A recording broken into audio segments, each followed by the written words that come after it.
Isu pemilu bukan isu yang seram untuk didiskusikan atau alergi untuk dibahaskan terlalu jauh dari jangkauannya. Sehingga kita dekatkan. Anda marah misal dengan proses realitas politik sekarang, tapi tidak melakukan apa-apa. Nah, ada ruang yang sudah bisa untuk kemudian pelan-pelan merubah untuk kualitas yang lebih baik. Nah.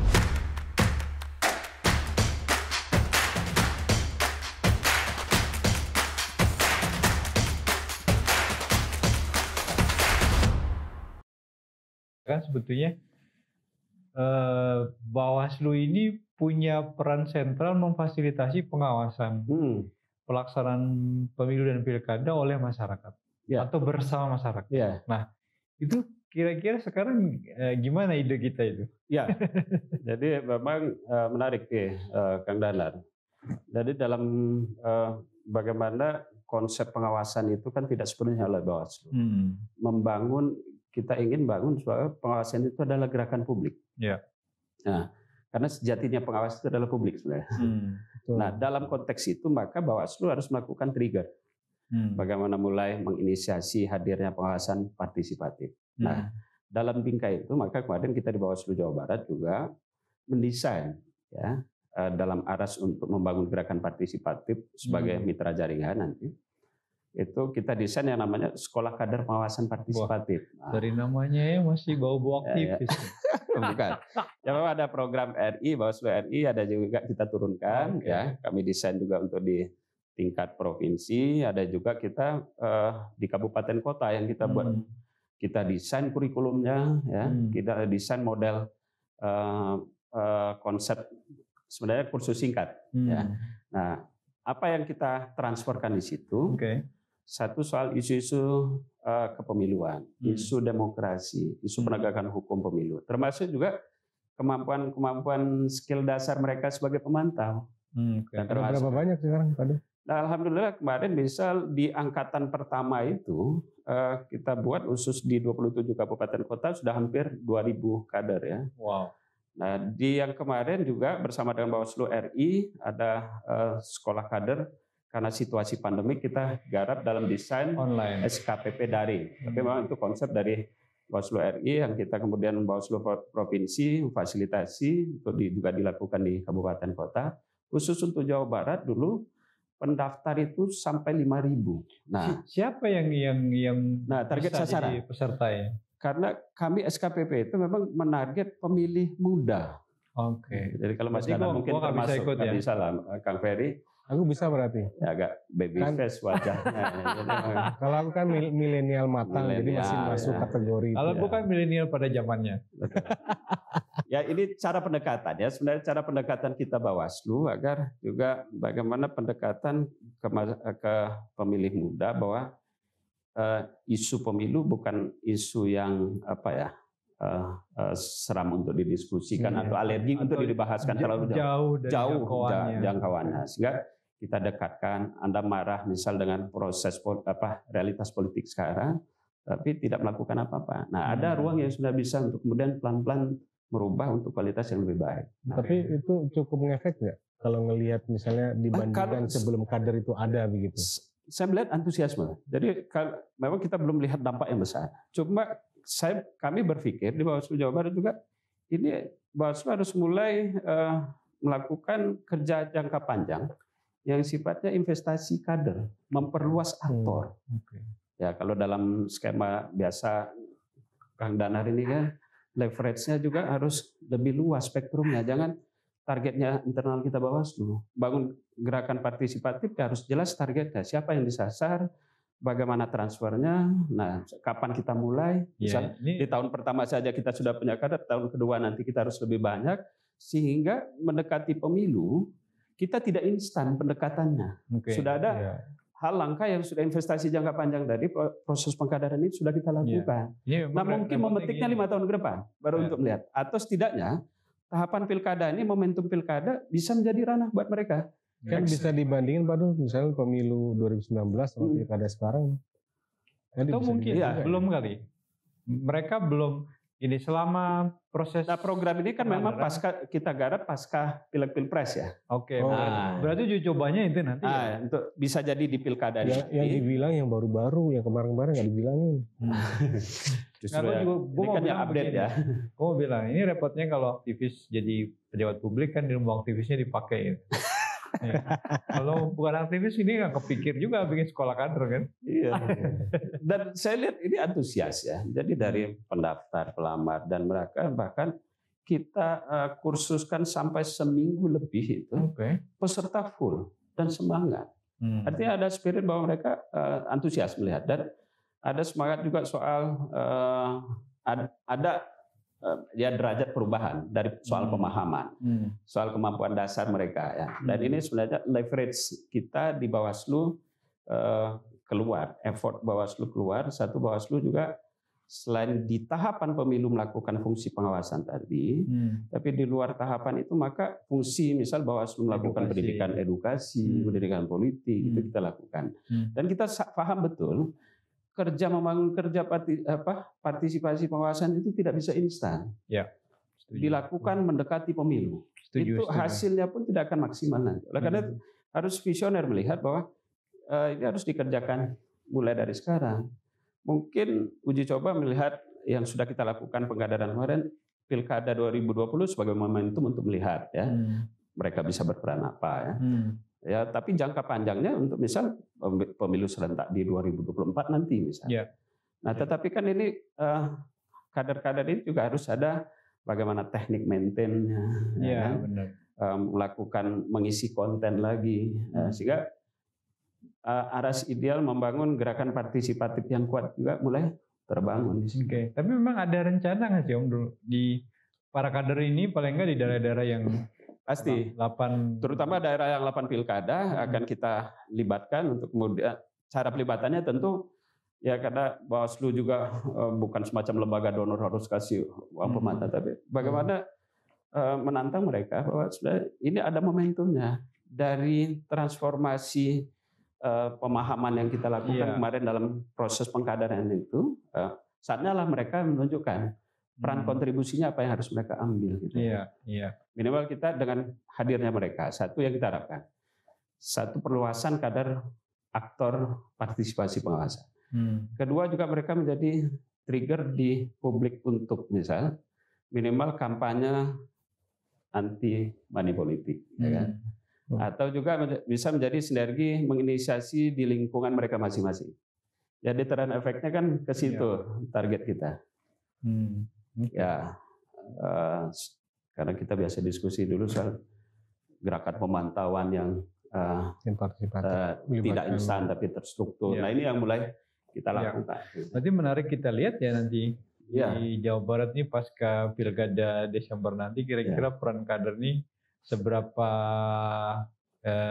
mereka berpartisipasi dan kemudian akan memberikan warna apa sebetulnya untuk evaluasi ke depannya.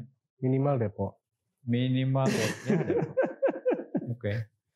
Ya Depok, bukan karena kita dari Depok, tapi di 8 daerah kabupaten kota yang sudah ada kader pengawas partisipatif tadi, ya bisa sinergi, kolaborasi dan ya harus struktur juga, misal dalam bentuk partisipasinya, minimal berani melaporkan kan itu.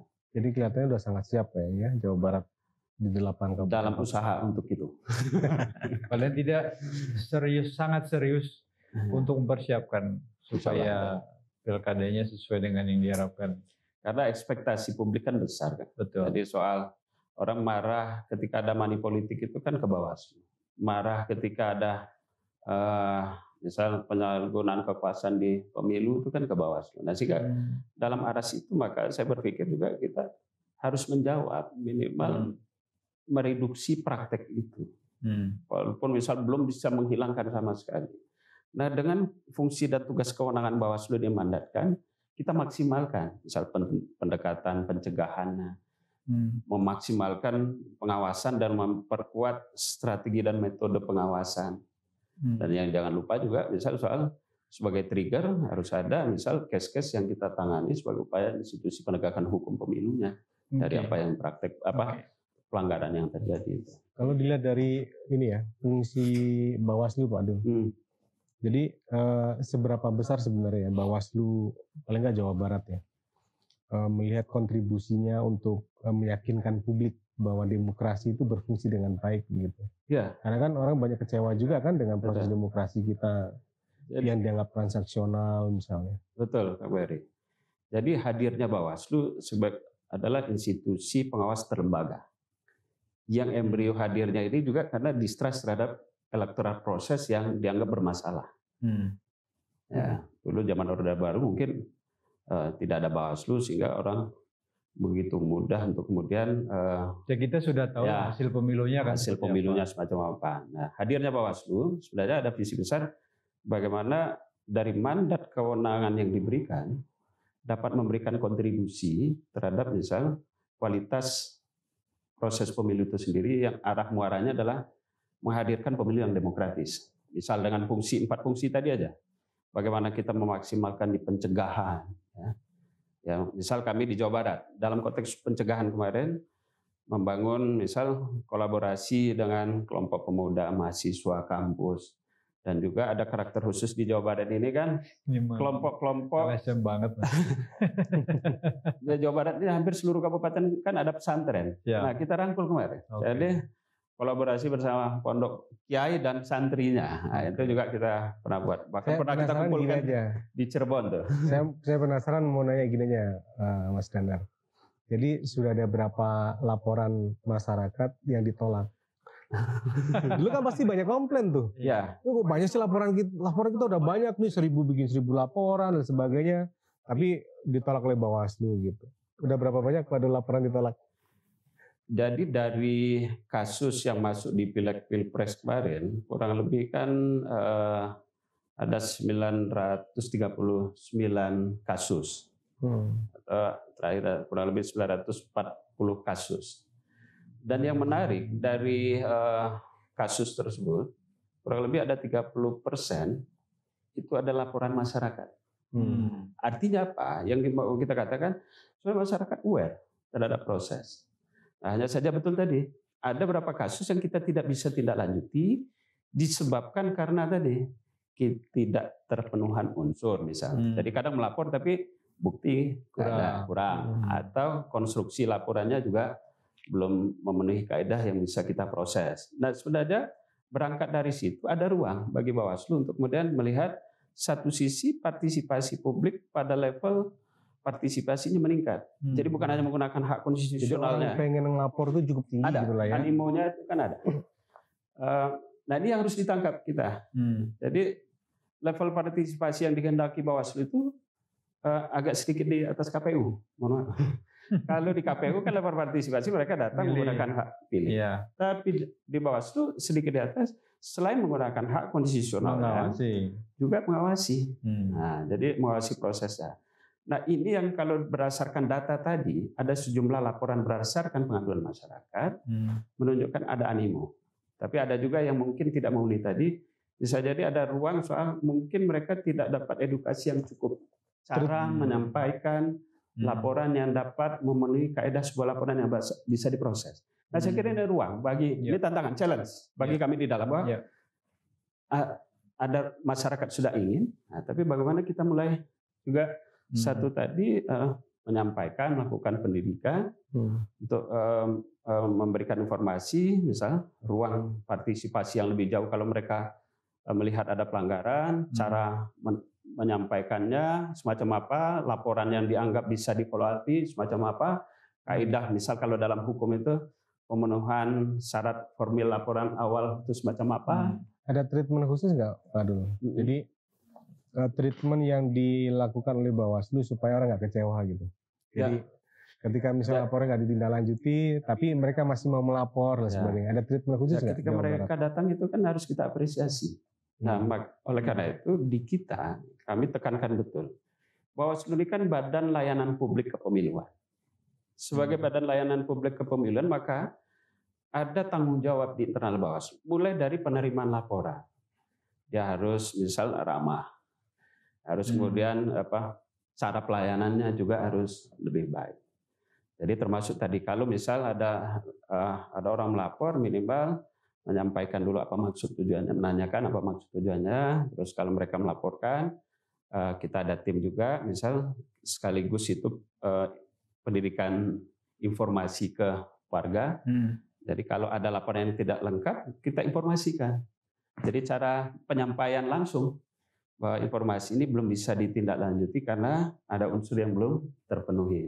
Bapak Ibu bisa lengkapi, bisa. Kalau dalam kaidah ini untuk bisa diproses. Nah, itu ruang komunikasi secara langsung yang bisa kita lakukan. Sehingga orang tidak merasakan ini tidak lengkap, ditolak, tidak bisa proses. Tidak begitu.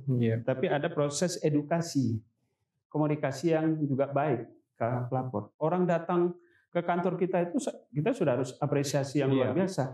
Mereka punya kemauan milih aja udah dengan senang. biaya sendiri. Dengan mungkin resiko sendiri juga. Dan juga menurut gue juga itu salah satu ukuran untuk melihat bahwa mereka percaya sama Bawaslu kan. That's point. Saya kira soal trust publik ke lembaga kan itu. Jadi Bawaslu sendiri juga ada treatment di internal ya. Bagaimana memperlakukan pelapor atau partisipan yang kemudian akan terlibat dalam proses pelaporan gitu ya. Pasti. Di pilkada ini Pak Dul, yang 8 kabupaten kota itu juga di treatment yang sama nggak? Pasti, itu misal apalagi. Ini pertanyaan ini nanti akan menguntungkan kita Mas, kalau mau bikin laporan. Justru memang ya. Apalagi, dan ini menjadi concern kita. Apalagi ketika kita mengajak masyarakat berpartisipasi, tapi Bawaslu sendiri tidak siap, jadi bumerang turbulen, bumerang bagi kita sendiri nanti. Ya. Nah oleh karena itu di internal Bawaslu soal kesiapan Bawaslu. Juga di dalam pilkada, misal apalagi terkait dengan penerimaan laporan di dalam pilkada, batas waktu juga sangat singkat. Kang Ferry, misal ketika laporan masuk maka itu batas waktunya cuma 5 hari karena ada kadaluarsa ya kalau gue nggak salah. Justru itu, oleh karena itu kita misal memperlakukan pelapor juga, misal di kantor Bawaslu tidak boleh misal kantor Bawaslu tutup di jam-jam layanan publiknya ya, sehingga orang melapor harus ada yang standby, ada yang piket gitu ya. Dan kedua juga di tengah situasi pandemi ini kan kadang kita juga harus hati-hati, pelapor juga harus dalam proteksi diri. Misal ya menyampaikan dokumen atau ketika berhadapan menyampaikan itu ada protokol yang harus dipenuhi. Misal kami sudah ada namanya Perbawaslu 4 2020 gitu ya. Soal teknis dalam hal pengawasan, dalam hal penanganan pelanggaran, termasuk dalam hal ketika penerimaan pengaduan dan sebagainya. Kalau ini Pak Dul, misalnya publik pengen tahu apa yang sudah dilakukan oleh Bawaslu Jawa Barat, kira-kira kemana mereka bisa dapat informasi ya? Kita sekarang perkuat juga di Humas. Humas Bawaslu ada, kita punya Bu Kordi, Bu Loli Suhenti yang juga intens ya. Dan kami juga perkuat di PPID-nya. Jadi ini agenda prioritas di Bawaslu, isu keterbukaan informasi. Tadi karena kita sadar betul Bawaslu sebagai badan layanan publik kepemiluan, maka Humas sebagai gerbang utama publik tahu. Nah, misal teman-teman bisa akses nanti di PPID Bawaslu Jabar soal hal-hal data informasi yang ada. Lalu juga kami juga sebarkan wajibkan juga di 27 kabupaten kota penguatan pada institusi soal kehumasan dan PPID-nya. Ditambah kita juga ya dengan perkembangan teknologi informasi, maka instrumen media sosial juga kita maksimalkan. Jadi, ini buku ini juga salah satunya juga ya? Nah ini, aku tadi sih sebenarnya cuma mau nanya ini buku bagian dari itu nggak gitu loh? Ya, pengawasan dana kampanye. Ini jadi cara kita juga. Kak Ferry, soal mendokumentasikan hasil kerja ya. Jadi buku ini adalah legacy atas kerja-kerja kita dari proses kemarin khusus di Pilpres. Ini buku yang kita desain mendokumentasikan pengawasan dari dana kampanye. Sebenarnya di kita Jabar ini ada sumbernya kok ICW semua ini nggak ada. Sumber. Oh ada Ferry Junaidi juga. Ya bagus berarti buku ini. Jadi mengutip juga dari bukunya Kang Ferry penulisnya Ferry Junaidi gitu. Itu gue dari tadi curiga dia mau bahas buku itu pasti ada sesuatu di dirinya di situ. Dan kita buat bukan hanya buku dana kampanye ya, di Bawaslu Jawa Barat itu ada hasil pengawasan, hasil penanganan pelanggaran, dan masing-masing koordinator divisi menulis untuk mengeksplor hasil-hasil. Saya penasaran gini aja Pak Dul, kalau misalnya Pak Dul membandingkan nih antara ketika Pak Dul di ICW dengan apa yang sudah dilakukan sebagai anggota Bawaslu gitu. Ya. Dulu kan kalau di ICW banyak keluh nih soal dana kampanye dan sebagainya gitu kan. Kira-kira udah puas nggak sih soal laporan dana kampanye yang kemarin itu? Setahu gue ICW bukan hanya ngeluh, tapi juga riset sih. Cukup. Iya, risetnya banyak soal dana kampanye. Kalau dari pengalaman, jangan dibilang bagus loh. Karena pas jawabannya nggak bagus gitu loh. Pasti. Kalau mau dikatakan masih belum puas ya. Iya, belum puas. Misal soal ya kita masih menemukan soal di peserta pemilu sebenarnya masih belum clear untuk kemudian mereport dana kampanye secara utuh dan benar ya. Lalu juga sebenarnya soal kewenangan Bawaslu. Nah, kalau mau ideal misal kewenangan pengawasan dana kampanye itu sepenuhnya diserahkan ke Bawaslu. Misal, kalau saya melihat konstruksi di revisi undang-undang ini menarik yang baru. Soal dana kampanye nanti mandatnya akan diserahkan sepenuhnya ke Bawaslu, mulai dari penyerahan laporan. Nah, sehingga itu akan memudahkan Bawaslu dalam hal misal pengawasannya. Mulai dari misal Bawaslu, tapi ada challenge, tantangan di Bawaslu. Bagaimana Bawaslu menyiapkan, misal soal metode pengawasannya, metode auditnya, metode untuk kemudian penanganan laporan terkait dengan dana kampanyenya. Nah, ini kan juga. Nah, karena menurut kita dana kampanye ini adalah bagian substansial membangun fairness kontestasi juga. Bukan hanya soal alat peraga kampanye yang terpasang dengan benar, tapi modal politik di pemilu juga harus berdasarkan dari sumber dana dan modal politik yang clear juga. Nah, ini yang menjadi concern kita. Maka mulai dari Pilgub 2018, Pileg Pilpres menjadi concern kita, bahkan juga untuk di Pilkada 2020 ini. Tapi kalau bicara soal begini nih Pak Dul, soal dana kampanye, kalau sekarang udah ngerasain nggak ada banyak jebakan regulasi yang membuat nggak? Justru itu yang saya katakan tadi, ada kendala regulasi ya misal di level aturan teknis ya. Misal saya contohkan untuk di Pileg Pilpres, problem besarnya regulasi atau undang-undang pemilu menjadikan subjek pengaturan itu peserta pemilu. Partai politik. Sementara sistem pemilu kita kan sistem proporsional terbuka. Apa maknanya? Kalau dari sistem proporsional terbuka, maka yang bekerja langsung cari modal politik itu caleg. Ya kan, masing-masing caleg. Nah, sementara aturan dana kampanye, subjek pengaturan partai. Ya misal mewajibkan. Jadi walaupun memang ada di aturan teknis di KPU, misal seluruh caleg wajib membuat laporan awal, LADK, LPSDK, atau LPPDK-nya.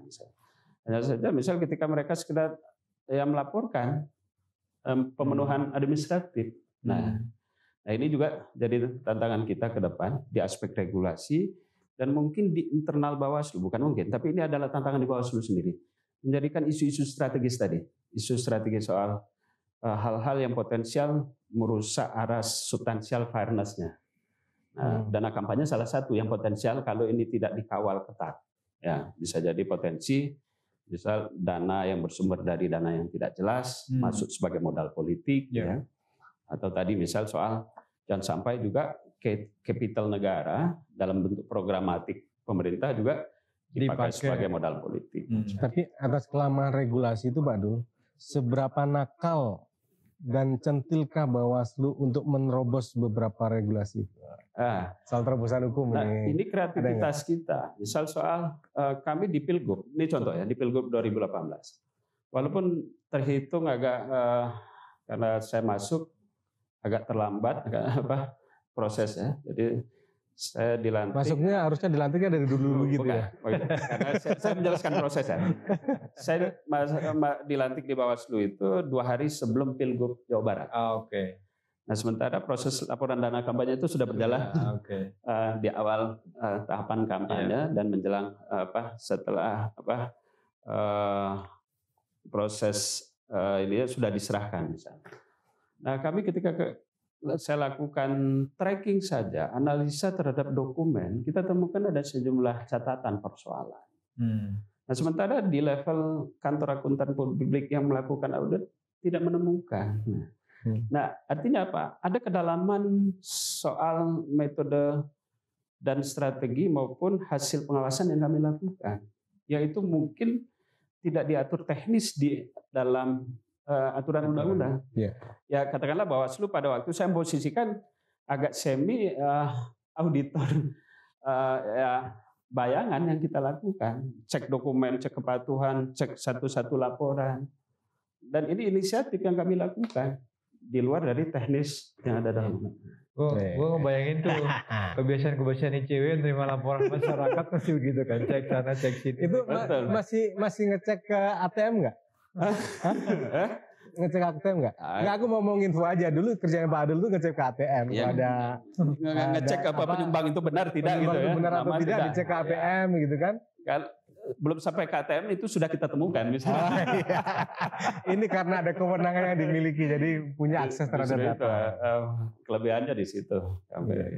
Pak Adul, ini